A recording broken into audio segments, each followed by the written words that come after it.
Hey, everybody. Welcome back to the podcast. I'm Devin Dickinson with Lauren once again, and today we're going to talk about risk-taking. Yes. Everyone's blood pressure just go up a little bit? Yeah. Got a little sweaty. Yeah. So I want to start off today. I think we can probably safely say that you have, in your career, lost more money than most people would be comfortable with. But you sit here very successful. So I want to talk about that idea of takes money to make money, or you've got to take risks in your life, whether it be business or personal, in order to make to get where you want to be. Yeah, that did kind of make me I was kind of doing the math in my head, and in all honesty, to put it in perspective, it probably has been in the millions, that we've lost. But I think that is kind of par for the course, right? I'm not saying that that's everybody's experience, but I'm a risk taker. I've probably always been a risk taker. My parents, even today, worry about me. They're like, we love you, we just don't understand you. And but I've been a risk taker, and I've been sometimes educated risk, and sometimes reckless, and sometimes no brainers. And I think over the years I've learned to discipline myself in risk taking, but it is part of business. If you're an entrepreneur, or you're someone that's really trying to start a business or to grow a business, you have to take risks. And especially just the step one, right, is probably the biggest risk you're ever going to take. But by nature, entrepreneurs are risk takers, and you have to get comfortable with it, and you also have to be disciplined around it, and that's a balance. Perfect. So let's start off, set the stage. What was the first big risk you ever took in your life, and what did you learn from it? Good risk or bad risk, or because it's funny. I'll tell a story a little bit. So I was when I was younger, my friend and I went to the horse track. And I know we're talking about business risks, right? But this would tell you kind of about my mindset, is that I wanted to gamble, wanted to bet or whatever, and unfortunately we won the first time we went, because we were dumb and lucky, and we won, and I kind of was like, "Ooh, this is great," right? And so immediately I kind of got this whole risk-taking mindset. I've always wanted to be an entrepreneur as well, right? But this kind of is going on inside my head of risking reward, risk and reward. Now, thank God I actually was really terrible at the horses, so I lost a bunch of money, and I'm like, okay, I'm out, right? But I had this mindset going in of going, okay, it takes money to make money. And again, this podcast is not about gambling. Please do not gamble. But it showed that I was there, right? I had the mindset to gamble, and so and to take risks. And so I would start little companies, right, when I was younger with anything that I had. And so that meant that I had to finance it myself. So when I was in college, I delivered pizzas, and I started a business. And all the money that I made basically delivering pizzas went into this business. So not only did I not make money, but I lost money along the way. And that was true with many of my first endeavors, right? Is that almost all of my first endeavors, I did not make anything. In fact, I actually had to put money into it. But each one I learned, and I learned, and I learned. And so there wasn't necessarily a moment in time where I decided to wake up and put it all on black. I had kind of developed a mindset of, going from gambling with the horses, to kind of making strategic bets in business. Many of them would not pay off. Some of them paid off a little, but mostly we ended up breaking even.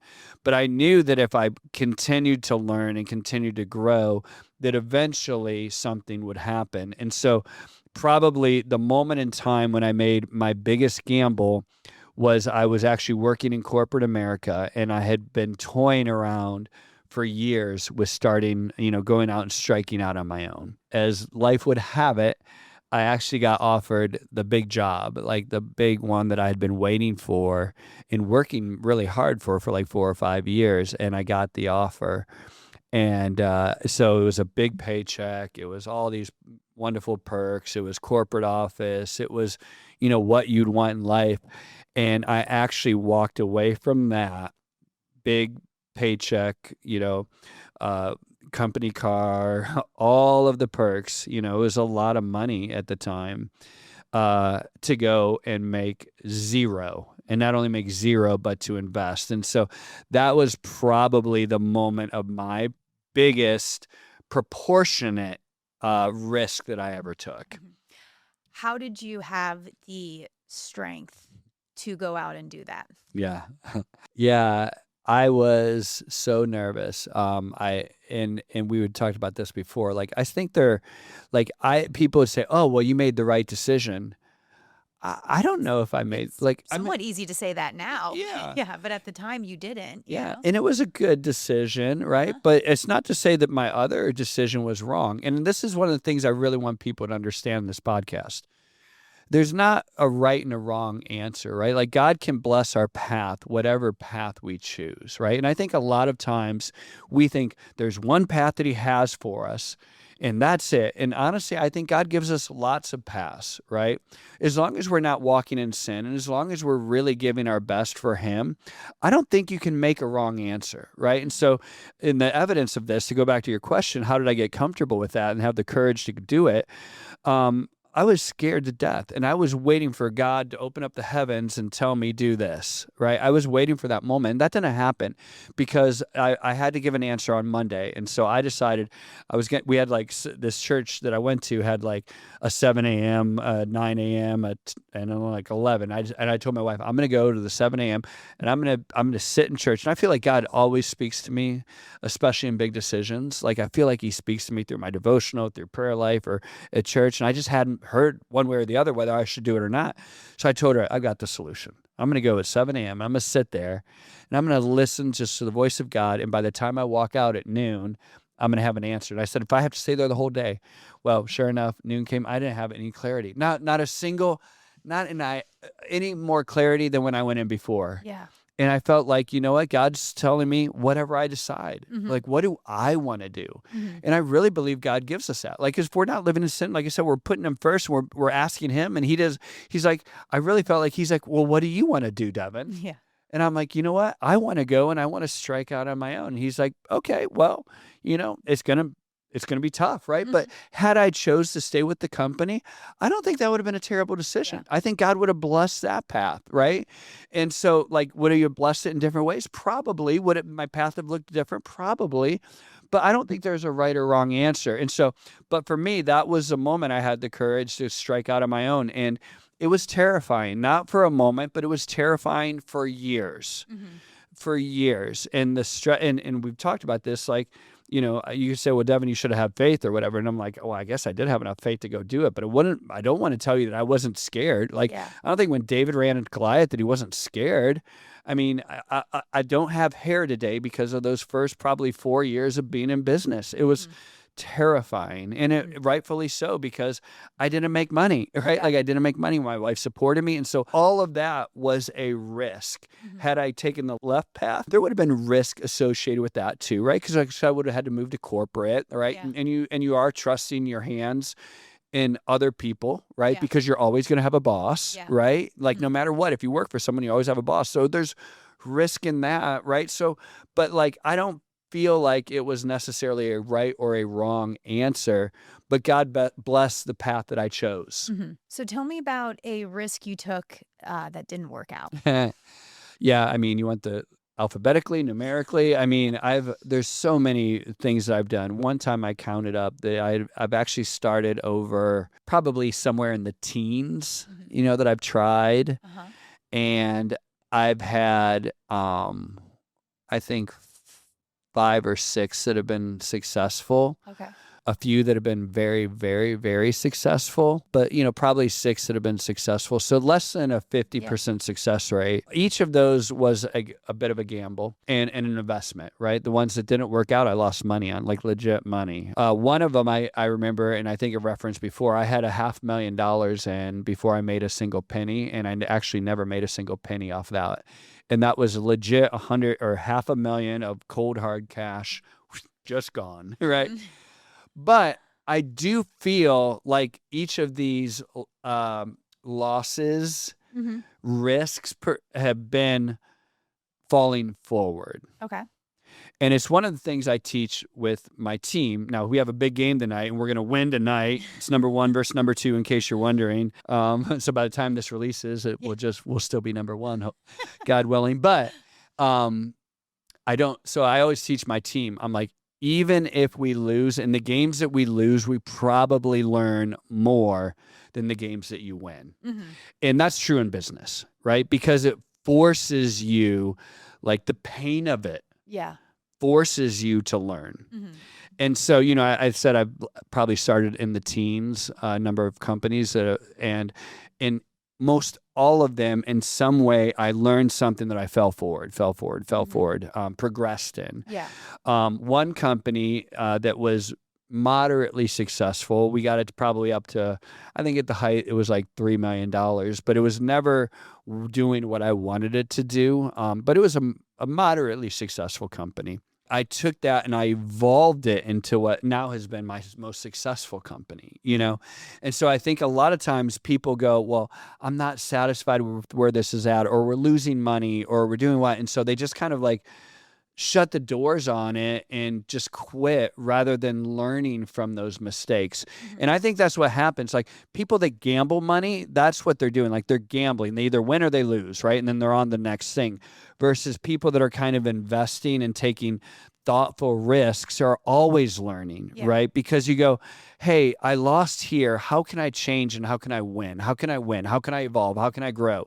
And that's what I've been able to do, I feel like, over the years. And that's why I said, like, God doesn't, he talks about blessing your past, right? In Proverbs, he doesn't talk about, I'm going to teleport you from here to the promised land, right? Like he blesses that path that you're on. And that path is typically not straight, right? It's got bob and weave and ups and downs and hills and valleys and peaks and lows and challenges and all the things along the way. And if we hit these moments where we go, oh, I don't like the way this path looks, and we just quit on it, I feel like we're kind of quitting on our destiny instead of learning. Now, I'm not going to tell you, there aren't some times when, you get you run into that door, right? Like that door is closed and he's telling you, hey, go left or go right. But like, we have to have we have to think about that and pray about that and understand it and analyze it and talk to people and learn, when is that door hard shut?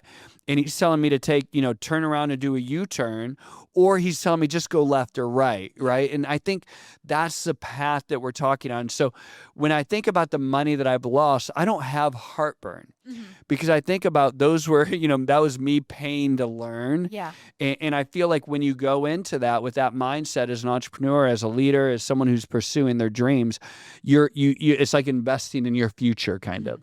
Quick side question there, because something you mentioned made me think. You talked about like analyzing your mistakes or learning from your failures, but how when we win, we don't necessarily do that. We kind of are like, oh, great, this was good. We're going to, we look at maybe what helped it. Do you think people would benefit more from digging into also what helped us win? Absolutely. So in my companies, one of the things that we have is our end of months, which forces us. We take 2 to 3 days for each company, and they sit down, and you're forced to go, where did we win and where did we lose? If we won, why did we win? And how do we win more? How do you win bigger, right? Like, hey, we won. This is great. And there was plenty of times in my career when I was winning and didn't even recognize I was winning. Had I known I was winning, I would have invested more in those areas, right? Like I would have given that more focus. And I think, as a side note, so many of us do this where we give all of our attention to the negative things in our life instead of the positive things. And this isn't just financially, but, when you think about people in your company, the people, those 20% of the people that are negative influences are taking 80% of your time, versus the 80%, the 8 people that are doing great, you're giving them 20% of your time. And we have to change how we think about that, right? So instead of, giving those folks your time, give the people the time that are doing great, right? And let them double and triple, right? And so the same thing in our business, right? Look at where our businesses are succeeding and figure out how to grow those even more. And if you're going to take risk and you're going to invest, less invest over there in what's working instead of pouring money and investing in something that's not working, right? Sometimes the best thing is amputate it, right? Like cut that off, right? Instead of pouring more money at it. But it's a hard thing to do because you get pot committed, right? You know that expression, like when you're playing poker or whatever, you're pot committed. And so like, you're like, oh, I need to continue to throw money at it to fix this thing. No, maybe you just need to, fold, fold and go invest over here, you know? How do you look at risk and evaluate whether it's worth it or not? So risk in the companies, I really I don't like to do anything that I don't think is going to be more than 5x, right? So if I put $1 in, lifetime value is going to get me 5x more, right? And that lifetime can't be 20 years, right? I don't want to wait 20 years to get my 5, but typically 6-7 years get 5 times off of $1, right? And so that's how I personally evaluate our own risk. And there's we are growth companies. We're known for growth. We're known for, really trying to drive the top line. The problem is you can drive the top line and you can grow, but you're not getting good return on investment. And so constantly kind of having this barometer of trying not to do anything that's not going to at least get you 5x is a good safety guard, right? Because if you hit 5x and you only hit, 3x, okay, that's great. But if you're shooting for 3x and you hit 1.5x, like you're just basically, you're not even probably breaking even from a cash flow standpoint. So I think for us internally, we always try not to do something that's at least 5x. Now, me personally, so that's what I train my CEOs. Like my CEOs, like that's how I want them to think. And right now, some of them are even taking it higher. Like, hey, I actually don't even want to do it unless it's 10x. And I think that's a good mindset too. But you have to get comfortable with the growth patterns of each of your companies. Now, for me personally, what I've done personally, how do I decide what's worth my time? I kind of have figured out what I make in a year, right? And what my time is actually worth. And then when it comes time to business, like doing stuff that's business, unless I'm going to make X amount of dollars, right? Like, so it's not worth my time, right? So like, now it doesn't mean from a financial standpoint, now it doesn't mean that there's not things that are intrinsically more valuable than dollars. So for me, coaching is intrinsically more valuable than dollars. Coaching costs me way more. Coaching costs me money, right? Now I'm not talking about my time value of money, but like, but intrinsically, I feel like it's what God has called me to do, right? So there's things that God has called you to do in your life that I think, you kind of do, period, right? That's just who I am. That's what I do. Now, if it comes down to a financial decision, like, hey, Devin, are you willing to invest in this company? Hey, Devin, would you like to go and be a board member of this, right? And I look at it and go, is there something intrinsic that God's just called me to do that? And if the answer is no, it's purely a financial decision, I'll look and go and I'll say something like, all right, my time is like $40,000 a day. Am I going to make over $40,000 a day? I'll do it. If it's not, I'm not going to do it. Right. Like, so there's things in my life that I just kind of, and now that's me at 53. Yeah. Now me at 25, my time value is like $200 a day. Right. Like, what am I going to do that is worth my time? And so as I think about that, and hopefully this helps you, you kind of put it and go, okay, that is going to help me to quit from risking time, taking time, doing things that I shouldn't be doing, because you reach these points in your life where you go, I want to do everything, but you shouldn't do everything. Sometimes having that discipline, and that's when you avoid recklessness. So dig into that more. What do you think the difference? How would you define risk versus recklessness? Because I think a lot of people probably think of it as the same thing. I have been reckless in my life, financially reckless, reckless with my time, and it's painful. Painful, right? It's painful losing money. It's painful giving away your time that you shouldn't have.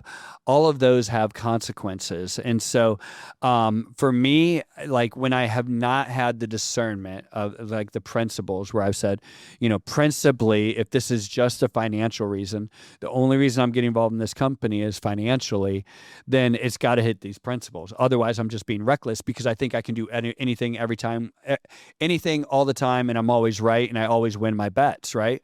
And that's not true, right? So, and then also truly being prudent with your investigation, right? Like if you're investing money into something, like you really need to understand it to the very intimate degree. And so, I get pitched companies all the time. And I run them through the basic analysis in my head where, number one, I really want to understand the financials and see where this company's going. Is it going up and to the right? And even if it is, like, what's my return on investment? Am I going to hit those minimum numbers of my requirements for my time and my investment? And if I don't, it's a hard no. I just walk away, like, wish them the best. Now, if it's a friend, I feel like I've been called to help. Now, all of a sudden, the money doesn't matter, right? And so I think avoiding those things, having the discipline around what you're going to invest in, what you're not going to invest in, versus, what you've been called to do in your life. And that will avoid you being reckless with your time and your money. And what happens is, and you see this, like in the world's best entrepreneurs, we get cocky and prideful. And you start to think that you're always right and you never lose a bet. And so like you start to think like this is very common right now in 2025. There's all these angel investment groups. Yeah. Like, I got to be honest with you. I haven't met any of them that I've been impressed with. Like I stumble across them all the time. And the people are like, I find out what they are is they're doctors and dentists and lawyers and stuff that are financially successful. And so they put their money in these angel funds and they call it this such and such group and they have a couple advisors.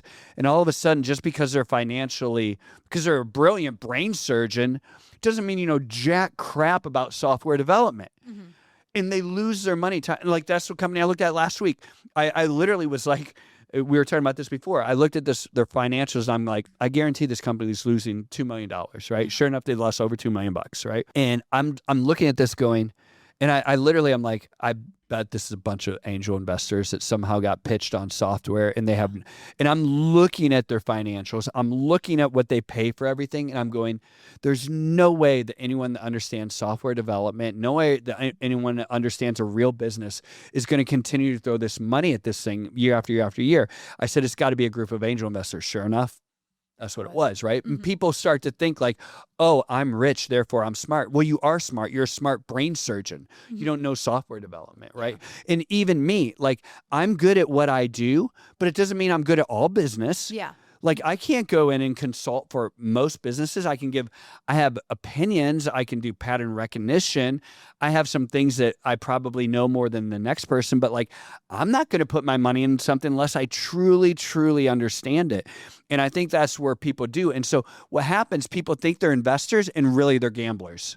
Really, they should take that money and go to Vegas and put it on black because they know as much, they're as likely for that to come, actually probably more likely because you're 50-50-ish or 48, 52 to come up on black versus you're going to win in this investment of some software that you have no idea how it works and who the end users are and what the competition is and all of the idiosyncrasies that go in behind this stuff. So let's look at the other end. What would you say to somebody who says, I'm not a risk taker? Yeah. I get this so many times, right? Where people are like, they talk to me and we're great friends and they're like, oh, Devin, I got to be honest with you. I'm just not a risk taker. And they'll say it like they're apologizing, right? Like that it's a character flaw or that it's even worse, a sin, or they feel guilty because they're not a risk taker. And I'm like that's a gift. Like my gift is being able to take risks and hopefully do them well, right? But like there's a lot of you lose your hair, right? Like there's a lot of difficult things on this side, right? Like there's certainly blessings and there's certainly upside to this, but there's downside too. And then people who aren't risk takers, they don't have probably the stress or the anxiety that I do. And, there's different things that are blessings on that side. And I'm like, dude, don't apologize because you're not a risk taker. Like that's a character, that's a strength if you allow it to be, right? Like lean into that, right? Like don't feel like, well, I can never do this or that because I'm not a risk taker. No, lean into what you are. So my college roommate and I, are great friends and, it's known each other for 30 some years. And he is like not a risk taker. We were just out, we were with each other maybe about a month ago hanging out. I think it was a little bit before Christmas, and just had the best night just talking. He literally is on, I think, his like third PhD, and this one he got from Harvard. And I'm not exaggerating. This is exactly, but he is not a risk taker at all. And he would tell you, I'm not a risk taker.